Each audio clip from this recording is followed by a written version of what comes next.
Hey guys, I'm Chef T-Max. Welcome back to the kitchen. Today we're going to do some pork and black eyed peas for that New Year's Day kind of movement to 2025. So stay with me. Click subscribe if you're not doing that already. Give me a thumbs up if you like this video and ring that bell and I'll send you new things I have coming up. So I'll see you back in a second with some pork and beans.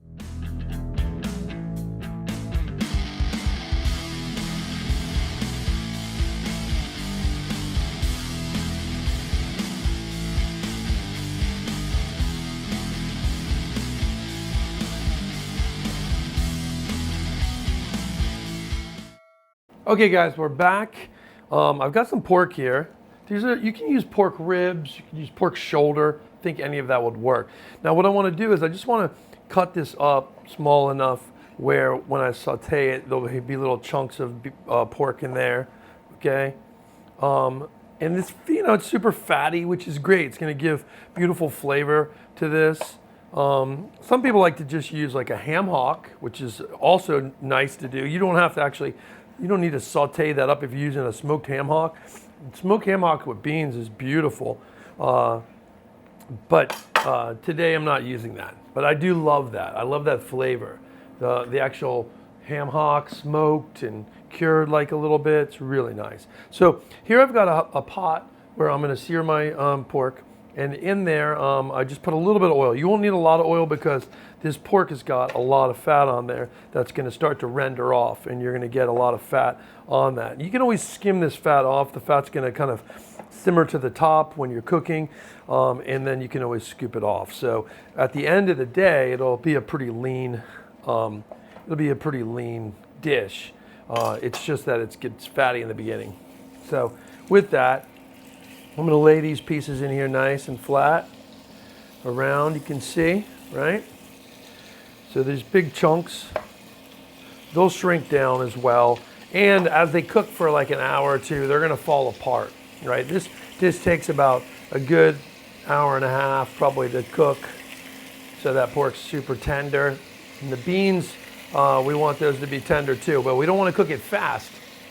So I'm going to let that simmer like this. Okay guys, I just wanted to, whenever you're working with pork like that or chicken, you want to wash your board and clean your hands after you're done with that. Now we're ready to do our vegetables. But first I'm going to take a little bit of salt and I'm going to season the top of my pork like this. So when we flip it, it'll be all seasoned. So putting a nice, healthy, probably tablespoon on this, right? And then I'm going to put some black pepper. I like a lot of black pepper on it.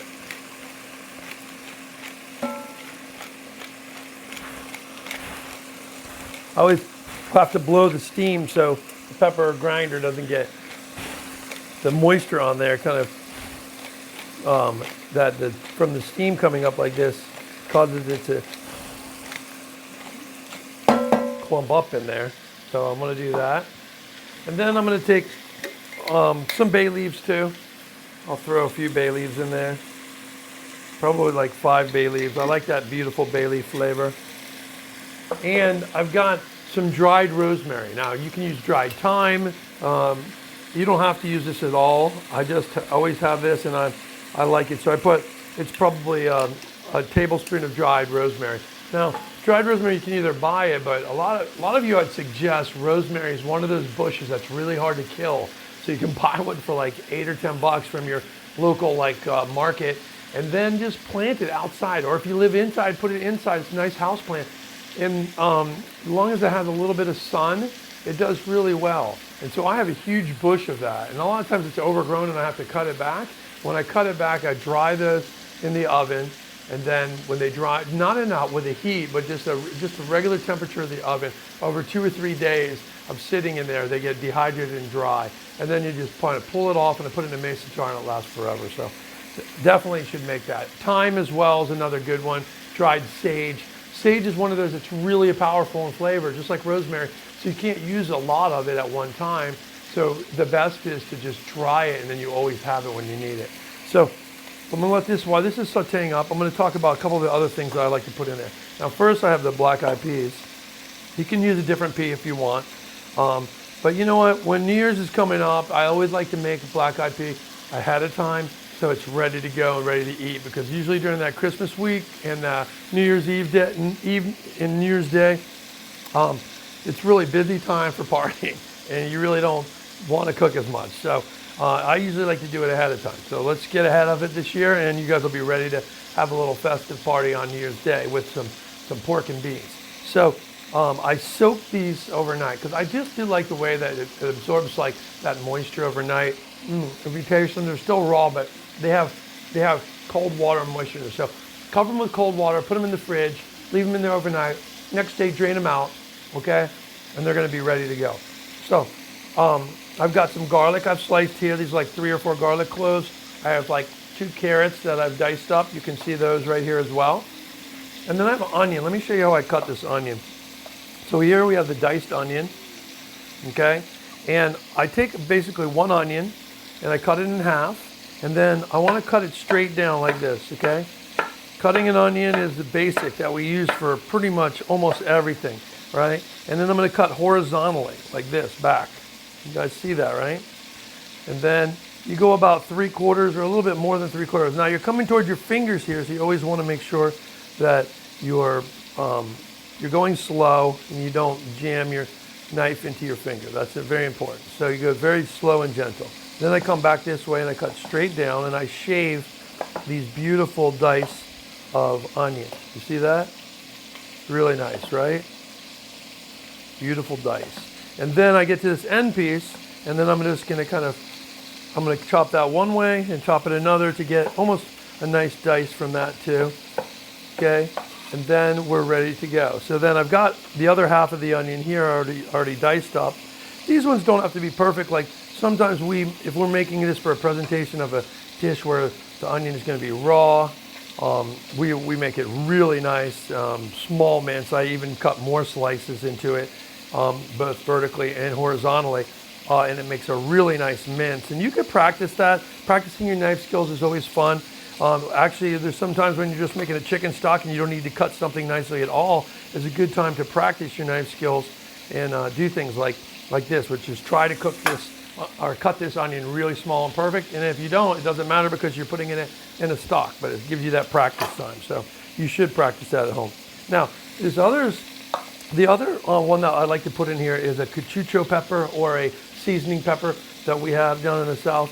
This pepper, it has all the aroma of a Scotch bonnet. Like when you smell that, it smells like a Scotch bonnet pepper, and immediately you think, oh, I'm gonna get burnt if I eat this, but it's a sweet pepper.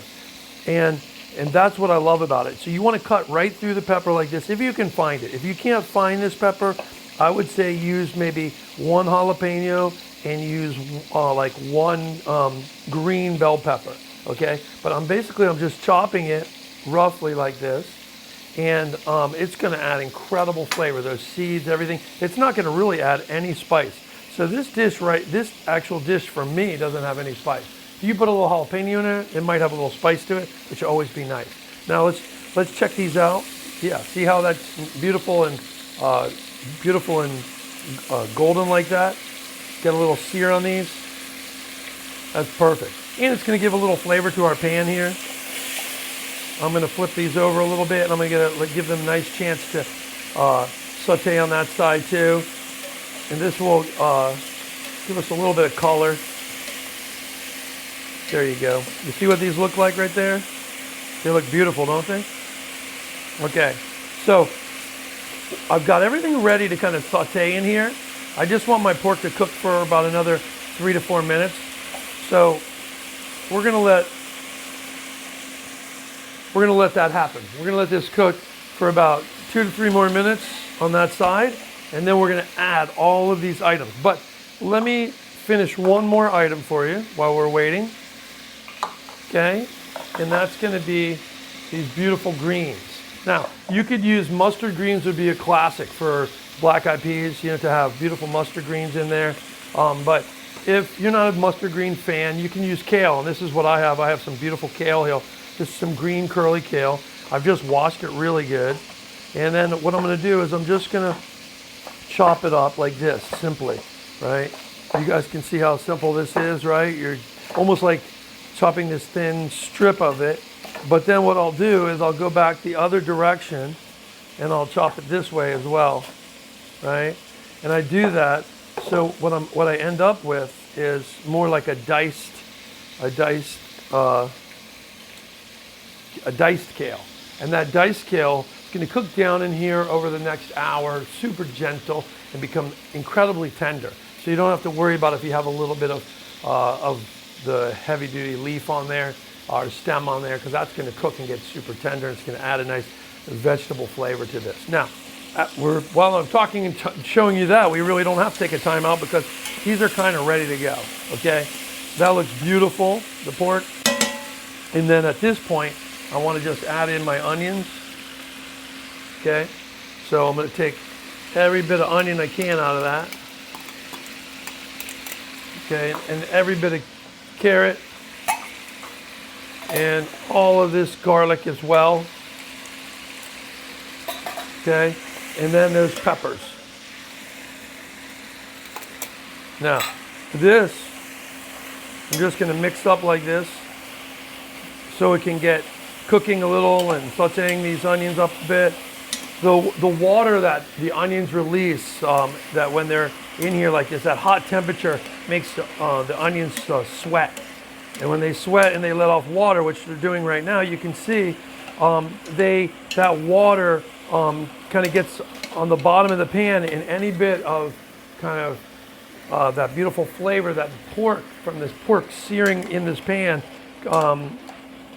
any of that gets kind of taken off now. So rather than burning the bottom of your pan, we're deglazing almost with onions, which is what happens sometimes. So these onions are deglazing. That looks beautiful and perfect. Okay.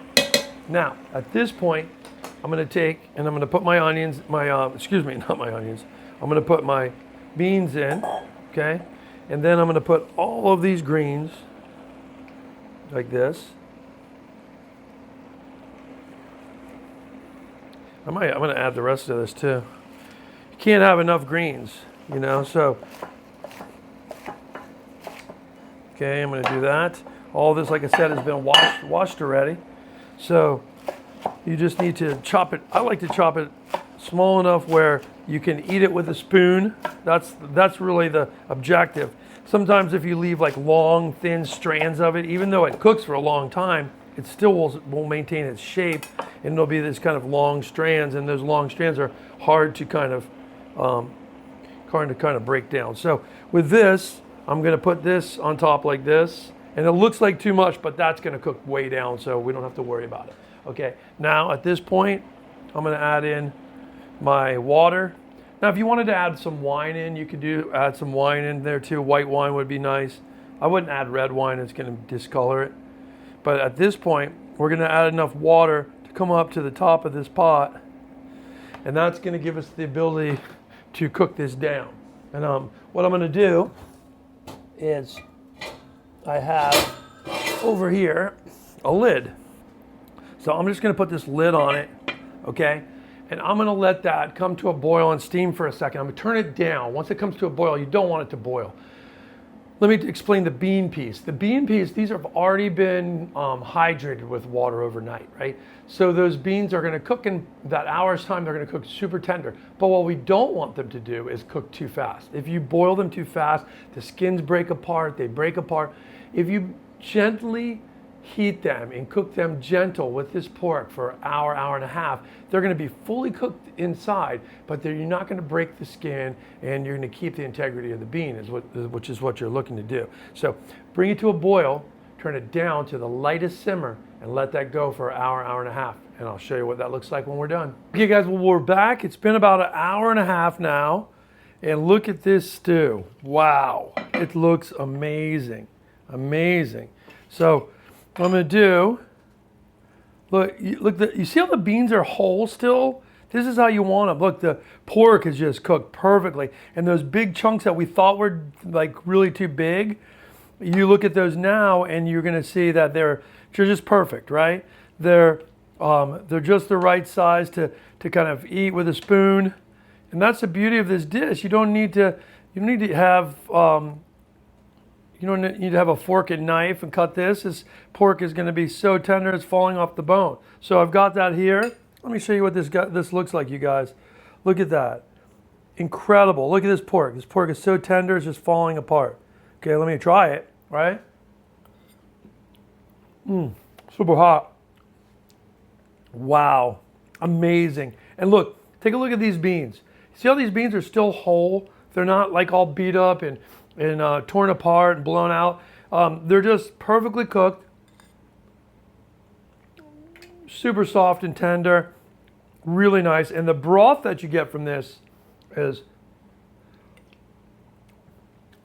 fantastic.